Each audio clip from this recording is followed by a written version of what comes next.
colheita. As velhas faziam bonecas verdes com a palha do milho. Os velhos remendavam cobertores. As moças bordavam flores de um vermelho vivo nos seus vestidos brancos. Os rapazes cantavam enquanto empilhavam o feno dourado. As mulheres tricotavam blusões ásperos para o inverno que viria. Os homens ajudavam a colher, arrancar, cortar e ceifar os frutos que os campos haviam produzido. O vento apenas começava a soltar as folhas um pouco mais, e mais um pouco a cada dia que passava. E lá, para os lados do rio, uma pata chocava uma ninhada de ovos. Tudo estava indo como deveria para essa mãe pata, e afinal, um a um, os ovos começaram a tremer e sacudir, até que as cascas racharam e deles saíram cambaleantes seus novos filhotes. Restava, porém, um ovo muito grande. Ele estava ali, parado como uma pedra. Uma velha pata veio visitar, e a mãe pata exibiu seus filhotes. Eles não são lindos? Gabou-se ela. Mas o ovo, ainda sem rachar, chamou a atenção da velha pata, e esta tentou dissuadir a mãe de continuar a chocar aquele ovo. É um ovo de perua, exclamou a velha pata. Absolutamente não serve como ovo. Não se pode levar um peru para dentro d'água, você sabia? Ela sabia, porque já havia tentado. A mãe pata, no entanto, achou que estava chocando há tanto tempo que mais um pouquinho não ia fazer mal.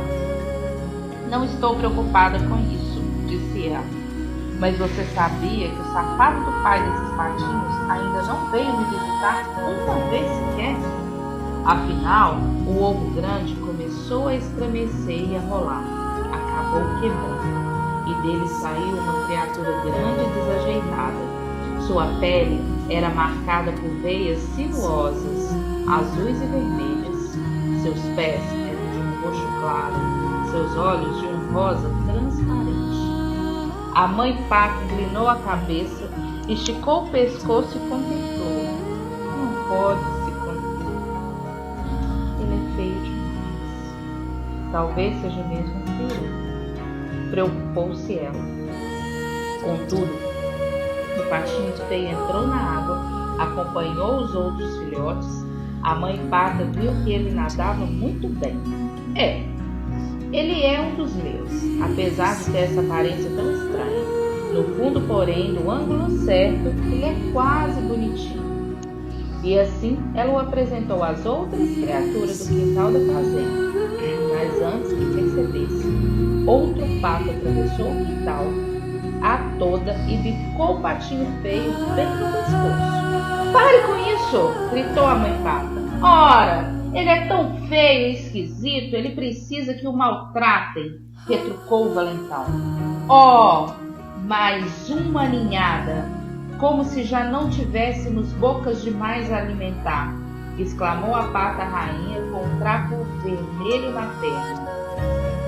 E aquele lá, aquele grandão é feio. Bem, aquilo sem dúvida é um engano. Ele não é um engano, disse a mãe pata. Ele vai ser muito forte. Foi só que ele ficou tempo demais dentro do ovo e ainda está meio deformado. Mas ele vai se recuperar, vocês vão ver. Ela limpou com o bico as pernas do patinho feio e lambeu seu tupete. Os outros, no entanto, faziam tudo o que podiam para importunar o patinho feio. Voavam para atacá-lo, picavam e gritavam com ele. E à medida que o tempo passava, eles o atormentavam cada vez mais. Ele se escondia, se desviava, saía em zigue-zague, mas não conseguia escapar. O patinho era a mais infeliz das criaturas.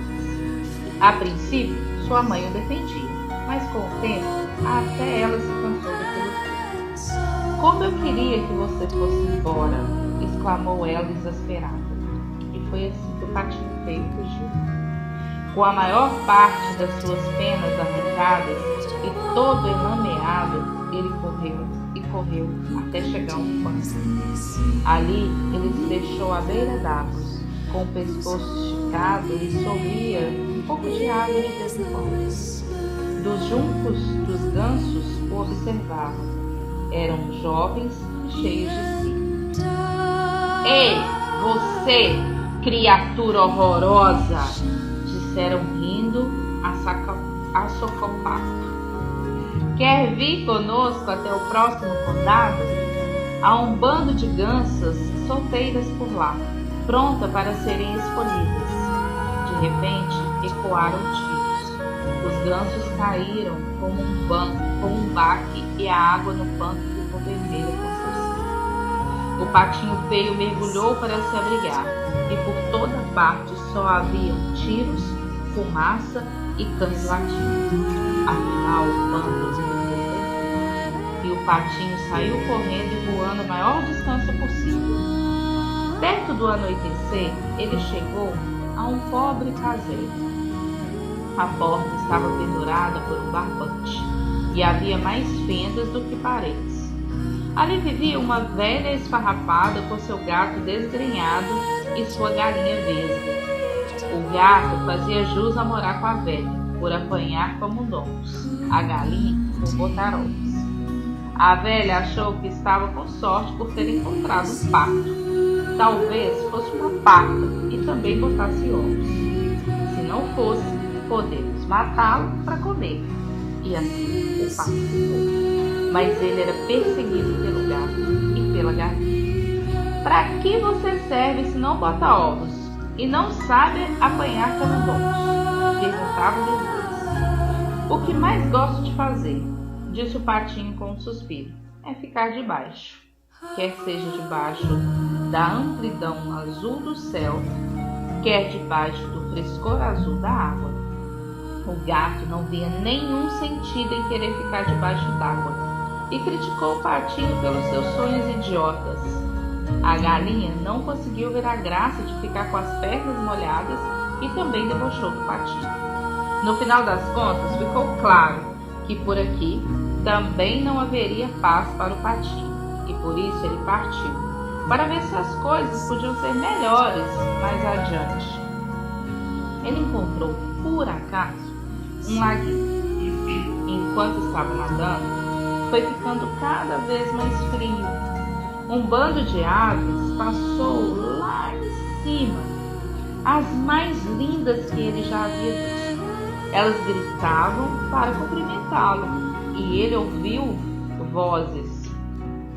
Fez com que o coração do patinho saltasse e se apertasse ao mesmo tempo. Ele gritou de volta com uma voz que nunca havia emitido antes.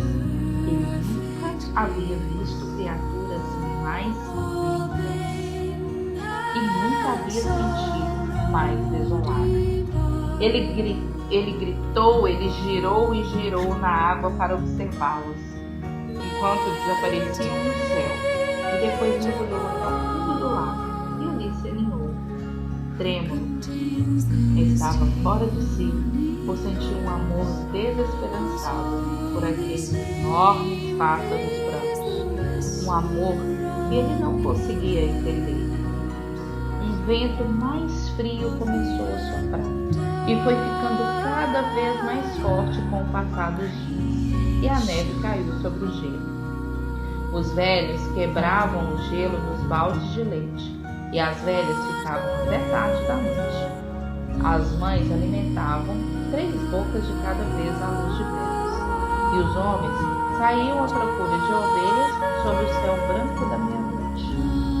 Os jovens entravam na neve até a cintura para ir ordenhar, e as moças imaginavam ver o rosto de rapazes bonitos nas chamas do fogo enquanto cozinhavam. E no lago ali por perto, o patinho precisava nadar cada vez mais rápido em círculos para manter um lugar aberto no gelo.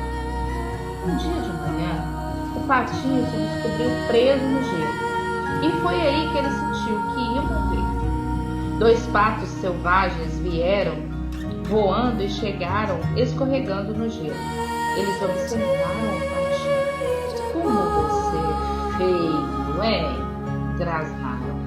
Que pena, é uma tristeza. Não se pode fazer nada por alguém como você. E saíram voando.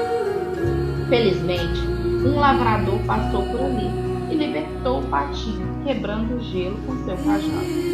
Ele levantou o patinho, abrigou no casaco e voltou para casa. Na casa do lavrador, as crianças quiseram pegar o patinho. Ele vermelho voou até os caibros do telhado, fazendo com que toda a poeira caísse na manteiga. De lá de cima, ele mergulhou direto para dentro do balde de leite e, quando ia saindo, todo molhado e grudento, caiu no barril de farinha de trigo. A mulher do lavrador saiu atrás dele com uma vassoura, enquanto as crianças riam a mais não poder. O patinho saiu agitado pela porta do gato e lá fora, afinal, caiu quase morto na neve. Dali, ele se forçou a prosseguir até chegar a mais um lado, a mais uma casa, a outro lado, a outra casa. E o inverno inteiro transcorreu dessa forma, alternando entre a vida e a morte. Mesmo assim, a brisa suave da primavera voltou. As velhas vieram arregar os alcochoados e os velhos guardaram suas ceroulas compridas. Novos bebês chegavam no meio da noite, enquanto seus pais andavam de um lado para o outro no quintal. Debaixo do céu estrelado, durante o dia, as moças enfiavam narcisos nos cabelos e os rapazes examinavam os tornozelos femininos. E, num lago, por ali, a água ficou mais agradável e o patinho feio que nela boiava abriu suas asas. Como eram grandes e fortes as suas asas, elas o levantavam bem para o alto acima da terra e dos céus. Ele via os pomares com seus mantos brancos, os lavradores arando, os jovens de toda a natureza saindo da casca, tropeçando, zumbindo e nadando. Também, brincando na água do lago, havia 3 cisnes, as mesmas criaturas maravilhosas que ele havia visto no outono, aquele que lhe haviam causado tanta chance. Ele sentiu um impulso de se unir a elas e se fingirem que gostam de mim, e depois, assim que eu me aproximar, saírem voando as risadas, pensou o patinho. Ele desceu planando e pousou de lado, com o coração batendo forte. Assim que o viram, os cisnes começaram a nadar em sua direção. Sem dúvida, estou a ponto de encontrá-lo, pensou o patinho. Mas se tenho de ser morto, melhor que seja por essas lindas criaturas do que pela mão de caçadores, donas de casa ou longos inviernos. Ele abaixou a cabeça para guardar os golpes. Que surpresa! Na imagem na água, ele viu um cisne em traje azul, plumagem branca como a neve, olhos escuros e tudo mais. O patinho feio, a princípio, não se reconheceu, porque era exatamente igual aos belos estranhos, igual àqueles que ele havia admirado de longe, e acabou se revelando que ele era um deles. No final das contas, seu ovo, por acaso, havia rolado para um ninho de patos. Ele era um cisne magnífico.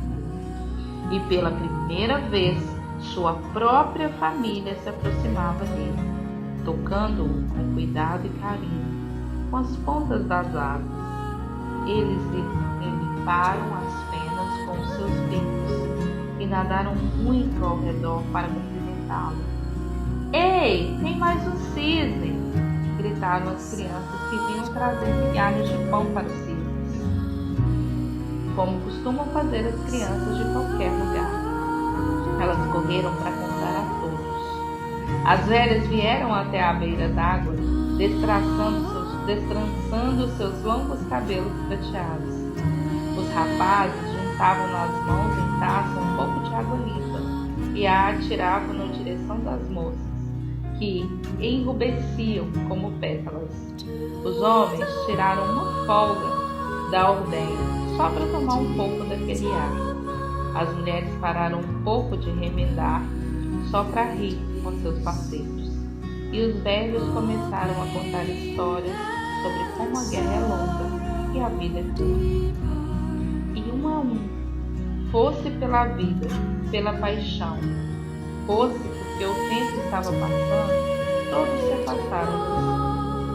Os rapazes, as moças, foram embora dançando. Os mais velhos, os maridos, as esposas, todos foram embora dançando. As crianças e os cisnes também se afastaram dançando, deixando ali só nós, a primavera, e mais uma mãe farta chocando seus ovos junto ao rio.